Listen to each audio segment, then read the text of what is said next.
Right now on Currents News, renewed efforts, the latest push from state Democrats to take away Governor Andrew Cuomo's coronavirus power amid his latest scandal. Plus, maxing out, the U.S. is quickly reaching capacity at facilities for children found crossing the southern border. Holy text, the Pope getting to see an ancient Iraqi book saved from being destroyed by ISIS.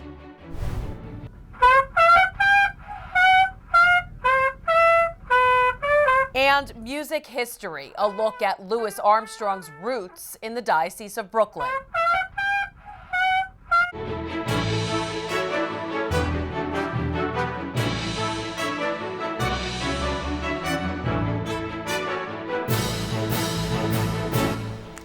Good evening, I'm Christine Persichetti. State legislators are saying enough is enough when it comes to Governor Andrew Cuomo's emergency pandemic powers.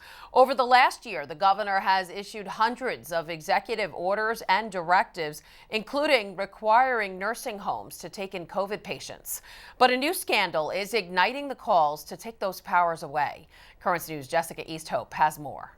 The calls are continuing from lawmakers across the state and the aisle, saying Governor Cuomo shouldn't be this powerful. Democratic State Senator Alessandra Biaggi tweeted, quote, Cuomo stated nursing homes were told they were to accept COVID-positive nursing home patients, quote, if they could.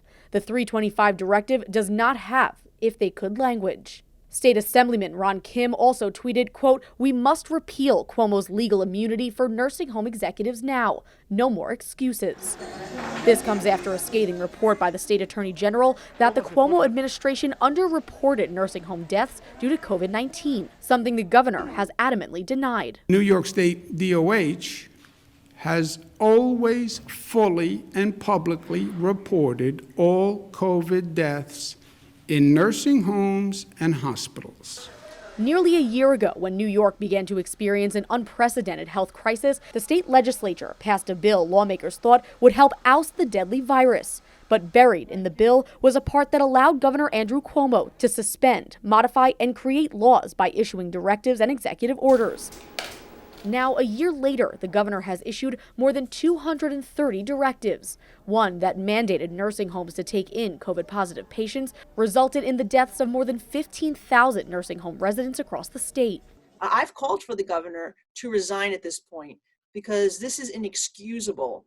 I mean, they purposely misled the public. And amid this backlash, another blow to the Cuomo administration. Allegations of sexual assault and harassment by former aide Lindsey Boylan. Governor Cuomo has denied any inappropriate behavior took place, but now the White House is weighing in. When a person comes forward, they deserve to be treated with dignity and respect. Their voice should be heard, not silenced, and any allegation should be reviewed. New York's state of emergency expires Friday, but the governor can renew it indefinitely. We reached out to the governor's office about the call to repeal his emergency powers, but our request hasn't been answered. Jessica Easthope, Currents News. Mayor Bill de Blasio is also joining calls for an investigation into the governor. When a woman comes forward with this kind of very specific allegations, they have to be taken seriously. We need a full and independent investigation. I want to emphasize the word independent. Also on Thursday, the mayor welcomed back New York City middle school students who were learning in person for the first time since November. And de Blasio says the city is working with faith communities to set up pop-up vaccination sites. But the mayor hasn't yet responded to the Catholic High School Athletic Association's request to reinstate high-risk sports. Our kids aren't permitted to play.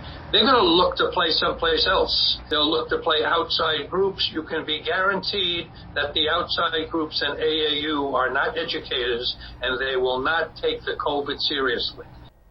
In hopes of allowing student athletes to safely play again, the association sent a letter to the mayor's office requesting an emergency meeting with the City Council Health Committee. All this as the new season is slated to begin in March.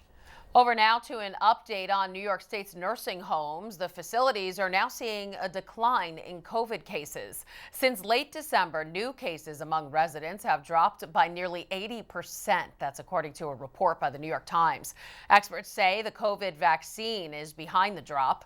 According to the CDC, 4.5 million residents and employees in long-term care facilities have received the vaccine nationwide. As President Joe Biden commemorates the 50 millionth vaccine shot, the nation could be just days away from a third vaccine available to the public. Nadia Romero explains the push for more Americans to get tested as the threat looms of a potentially dangerous surge in COVID variant cases. 50 million shots in just 37 days since I've become president. President Joe Biden marking the 50 millionth vaccine shot Thursday, while also noting the challenges in vaccinating the entire country. The story of this vaccination campaign is like the story of everything hard and new America does. Some confusion and setbacks at the start, and then if we do the right things, we have the right plan to get things moving. Another challenge, vaccine hesitancy. Somebody come and hold my hand, please. Touting the administration's federal retail pharmacy vaccination program, Vice President Kamala Harris visiting a Washington, D.C. pharmacy, encouraging Black Americans to get the shot. There's so many reasons to get vaccinated, right? And so we can all get back to seeing all of our family members and being together. The CDC warning the U.S. could see a surge in cases, driven in part by the rapidly spreading variant first identified in the UK. Despite the emergence of new mutations, experts say spread can be prevented by continuing mitigation efforts. Let's continue to mask up, not let our guard down. Studies also show some variants may be responsive to the vaccines already on the market, while vaccine makers look to boost efficacy against all strains of the virus. The best way to put down these mutants is to decrease transmission and to vaccinate people. A third vaccine could be days away from FDA emergency use authorization. Johnson & Johnson's vaccine doesn't need refrigeration and only requires one shot for 72% protection. In Washington, Nadia Romero, Currents News. President Biden rolls back the Trump administration's restrictions on green cards. President Trump's 2020 executive order blocked green cards unless recipients met the requirements for an exemption. Biden is revoking that order, saying it separated U.S. citizens from their families and caused employers to lose out on potential talent. Meantime, the U.S. is at risk of maxing out its capacity to hold migrant children. Shelters are running at 92% capacity, with about 300 children on average crossing the border every day. This as a facility previously closed reopened to scrutiny, with the Biden administration saying it needed the space due to COVID-19 restrictions. Lawmakers questioning Capitol security officials in a hearing about the deadly January riot. The acting U.S. Capitol Police Chief says they were ready for the rally, but there was no credible threat that thousands would attack the Capitol. The department was not ignorant of intelligence indicating an attack of the size and scale we encountered on the 6th. There was no such intelligence. A Capitol Hill police officer was killed during the siege. One official is calling for $30 million to boost security at the building. The House has now passed what is known as the Equality Act. The bill will amend the Civil Rights Act to prohibit discrimination based on sexual orientation or gender. Changes in federal law could undercut existing prohibitions on the use of government funds for abortion. The U.S. bishops are against the act, saying it's biased against people of faith because it imposes novel and divisive viewpoints regarding gender on individuals and organizations despite their personal beliefs. If you'd like to voice your opposition to the Equality Act, the U.S. bishops have made it easy. Just go to usccb.org, click on the Issues and Action tab, and click Take Action. Ahead of the Pope's visit to Iraq, he got to see a book nearly half a millennium old. It was saved from being destroyed by ISIS and presented to the Pope after restoration. Ha una storia affascinante che un po' gliel'abbiamo scritta. Dei miracoli, A miraculous restoration of an at least 500-year-old manuscript, a sacred book called Sidra, which belongs to the Syriac Christian Church of Karakash and contains prayers to be recited between the feasts of Easter and the Holy Cross. It's a gem for this Christian community, the largest in Iraq, something that would have been targeted by ISIS if not for the actions of a group of priests who managed to hide it. Questa aveva tanti problemi, tutte le miniature erano state coperte, erano state messe delle strisce di carta, non si dovevano vedere, insomma. In 2017, 2 Italian journalists found the ancient manuscript. It ended up in the hands of Folksiv, a federation of Christian organizations which do volunteer work.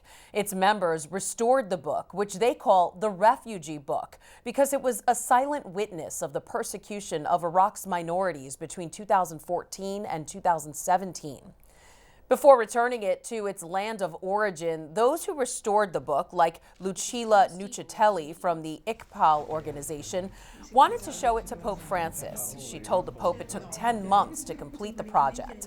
The president of the nonprofit organization that salvaged the book then gave the pontiff a gift with his upcoming trip to Iraq in mind. Donne della nostra casa di Karakosh è una casa di accoglienza per le donne in cui le donne possono fare formazione e possono essere aiutate per le donne profughe. Pope Francis is expected to be in Karakosh on March 7th.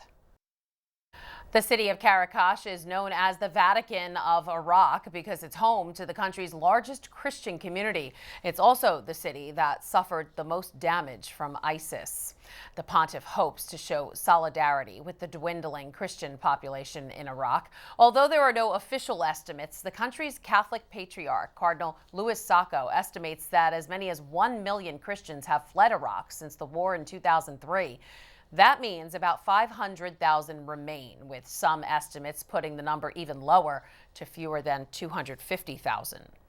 Some of the Iraqi Christians who fled in terror because of ISIS are slowly trying to make their way back to the Nineveh Plains, only to find that their homes have been taken over by others, creating property disputes and delaying their return. But Aid to the Church in Need, who's helping Christians in the war-torn country, says there are some glimmers of hope. One hopeful thing is that the Iraqi government, initiated by a Muslim, has instituted a commission to begin to investigate this. And in fact, the head of that commission went to see the Patriarch Sacco, to say that this was going to be an initiative, a cooperative initiative, to understand who is the truthful owner of these properties.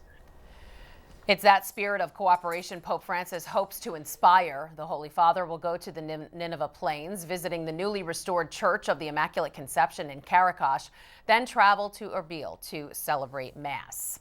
Currents News and The Tablet will have all-inclusive coverage of the Pope's trip to Iraq, his first journey since the pandemic took hold.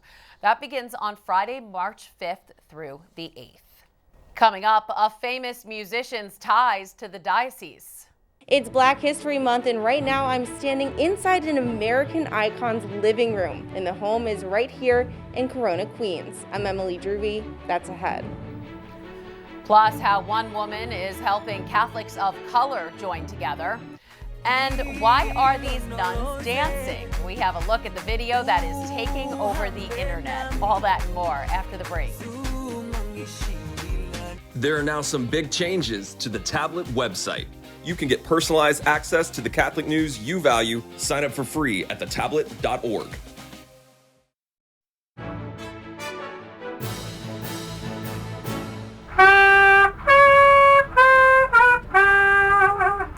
Louis Armstrong's famous taps on the trumpet, actually partly inspired by the church, as we take a personal look into the life of a music icon. Currents News' Emily Druvy got an inside look at the Louis Armstrong House Museum in Corona, Queens, as we continue to mark Black History Month.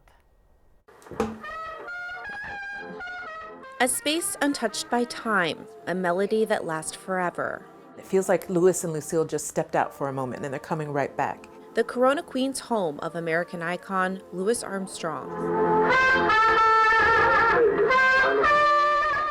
The now museum made possible by his wife Lucille, who wanted to preserve his legacy. Workers say you can feel him when inside. When I first got here, I went through the house. You could almost feel him in the house. This space temporarily closed during the pandemic, but Executive Director Regina Bain gave Currents News a tour. Armstrong's workspace, tape decks in the corner, a painting by Tony Bennett hangs on the wall.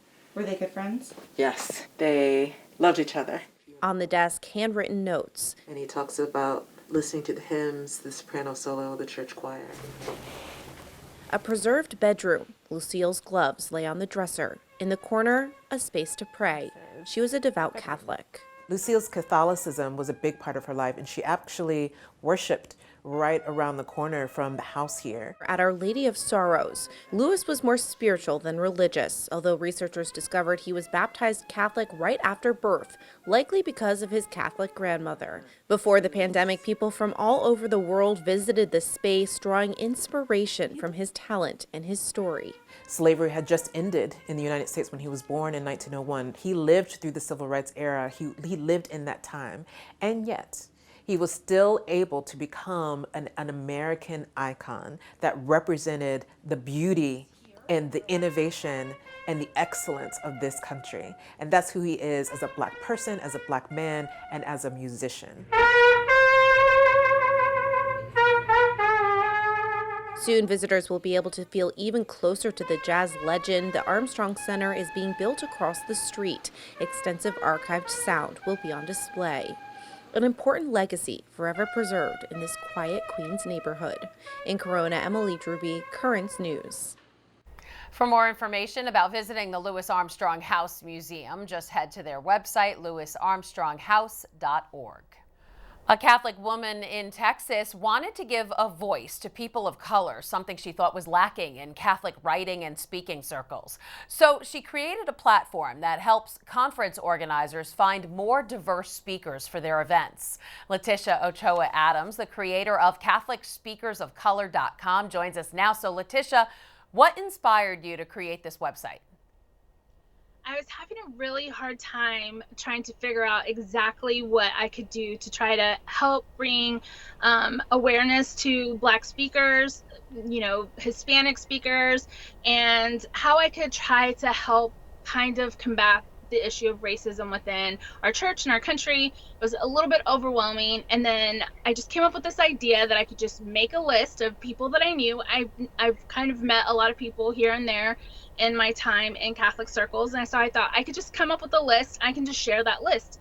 And then before I knew it, people were volunteering to help make a website, add profile pictures. Everyone was very excited. I started getting information from people like, put me on the list, put me on the list. And so then it just turned into this beautiful website that I'm so proud of. That's so great. Why is the site needed? The Hispanic population in the Catholic Church continues to grow. Are they not being represented at Catholic conferences and events? I think for Hispanics, it's a lot easier for us to get represented, but a lot of times we get asked to do Spanish-only conferences. And so I kind of wanted to create a space where we were also known to be able to speak in English conferences. And then there's the Black Catholic community, who I feel a lot of times doesn't get represented in a lot of Catholic conferences. And a lot of times it's just simply because people don't know of anyone. A lot of times Catholic conferences are organized by who knows who, and I was very lucky to get put in the spotlight by a friend of mine, Jennifer Fulweiler. And so I just wanted to be able to offer some of that spotlight that I got from her onto other people, especially Black Catholics. All right, now you've only been up and running for less than 6 months, but you say you've already seen a positive impact. Tell us about that. Oh yeah, everyone that the majority of people who've contacted me about the website are so excited about it. They're so happy to have this resource, to see these speakers that are on this website who are, I find so much joy just scrolling through it myself, just to see the beautiful smiling faces and to know that these speakers have so much to offer to the church and to Catholic events, to create more space for more stories, which is always a great thing. All right, one thing I love about your site is how organized it is. Talk about the filter you created. I love the filter option where you can kind of see who speaks on what topics. I think a lot of times too, especially in light of 2020, which was a crazy year, it seems as if Catholics of color can only speak on the issue of racism or how racism has impacted us. And while it's so important for us to have a space to talk about those things, we're also whole human beings who have stories about why we're Catholic, why we love the church, and what we have to bring as far as the pro-life issue or youth ministry. There's just so many other avenues, and it's really made my heart so happy to see how passionate these speakers are about their topics, and they know where their gifts are, they know what they're good at talking about, and I just hope that I just get to watch them run and just take over. Well, like I said, it was a great idea. Everybody should check out this website. Letitia Ochoa Adams, creator of CatholicSpeakersOfColor.com. Good luck. Thank you so much. If you're a Catholic of color and would like to be featured on the website, or if you're looking for a public speaker, head on over to CatholicSpeakersOfColor.com. One Catholic Academy in Brooklyn is also celebrating Black History Month through learning. Students of Our Lady of Perpetual Help gave a series of presentations highlighting prominent Black figures who have been recognized throughout history, such as Maya Angelou, Michelle Obama, and Jesse Owens. New York State Assemblyman Peter Abadi stopped by the classroom to speak to the students about their projects. The Diocese of Brooklyn will be celebrating Black History Month with a Mass on Sunday, February 28th. It will air live on Net TV from the Co-Cathedral of St. Joseph at 3 p.m. Bishop Nicholas DiMarzio will be the main celebrant. One 8-year-old is making it her mission to stop homelessness. Coming up, why she started a business just to help out people living on the streets. And dancing nuns will tell you why these sisters are busting a move and gaining a lot of attention online.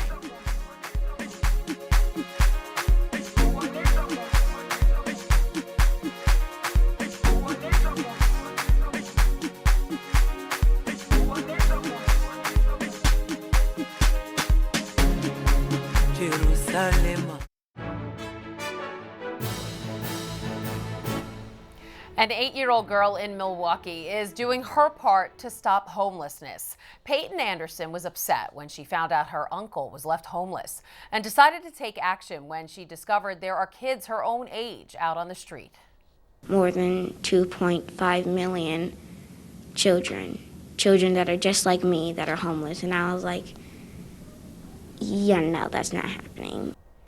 So Peyton started selling t-shirts and handmade heart-shaped crayons, both online and in pop-up shops across southeast Wisconsin. She was eventually able to hand a $500 check to Joy House, a Milwaukee women's shelter. To have someone so young, excited about giving to individuals that are less fortunate than she is awesome. And I'm hoping that it can be something that spreads.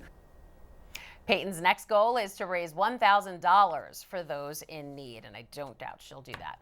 And that is Currents News. I'm Christine Persichetti. Thank you for joining us because we are putting your faith in the news. We'd like to end our program with a video bound to get you dancing. An order of cloistered Irish nuns going viral with their take on a popular dance challenge to cheer people up in lockdown. Hope to see you again next time. Jerusalem, ikayalami, ilondoloze, uhambe nami, zungangishilana. Jerusalem, ikayalami, ilondoloze.